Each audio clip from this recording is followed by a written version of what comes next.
இட்லி தோசை சாதத்துக்குலாம் சூப்பராக அட்டகாசமான ஒரு கத்திரிக்காய் துவரம்பருப்பு கடையல். அதுக்கு பாருங்கள் 1/4 கப் அளவுக்கு துவரம்பருப்பை நான் கழுவிட்டு ஒரு 20 நிமிஷம் ஊற வச்சுருக்கேன். அதை குக்கரில் சேர்த்துக்கிறேன்.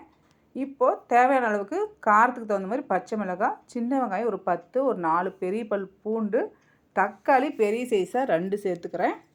இது கூட நான் கத்திரிக்காயை ஒரு 4 கத்திரிக்காயை இந்த மாதிரி கொஞ்சம் பெரிய சைஸாகவே கட் பண்ணி சேர்த்துக்கலாம். வேகும்போது கரெக்டாக இருக்கும். இப்போ இதுக்கு தேவையான அளவுக்கு நல்லா மூழ்கிற அளவுக்கு தண்ணி சேர்த்துக்கலாம். இப்போ இதில் நான் 1 டீஸ்பூன் அளவுக்கு எண்ணெய் சேர்த்துட்டு குக்கரை மூடி ஒரு மீடியம் ஃப்ளேமில் ஒரு 3 விசில் வச்சு எடுத்துக்கலாம். நீங்கள் உங்கள் குக்கருக்கு தகுந்த மாதிரி வச்சு எடுத்துக்கோங்க. இப்போ நல்லா பருப்பெல்லாம் வெந்துருச்சு.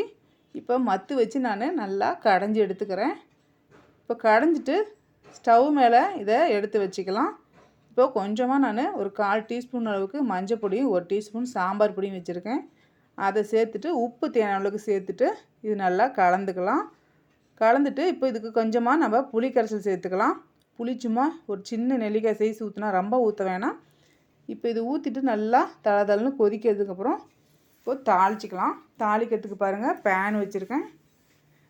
பேனில் நான் தாளிப்பு வடகை சேர்த்துக்கிறேன். இது கூட கருவேப்பிலை கொஞ்சம் சேர்த்துக்கலாம். உங்கள்கிட்ட தாளிப்பு வடகை இல்லைன்னா நீங்கள் வெங்காயத்தை பொடிசாக அரிஞ்சு கடுகு போட்டு தாளிச்சிட்டு இதை எடுத்துக்கோங்க.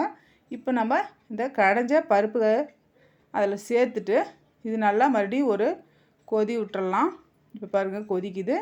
இப்போ இதுக்கு மேலே மல்லி இலை போட்டு இறக்குனா கொஞ்சம் வித்தியாசமாக சூப்பராக நம்ம இந்த கத்திரிக்காய் கடையல் ரெடிங்க.